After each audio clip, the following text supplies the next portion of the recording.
Blue death-feigning beetles look unreal. Their matte blue armor seems painted rather than grown.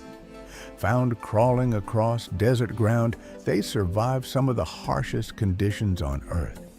Their strange color is not for beauty. It reflects heat and protects them from extreme temperatures.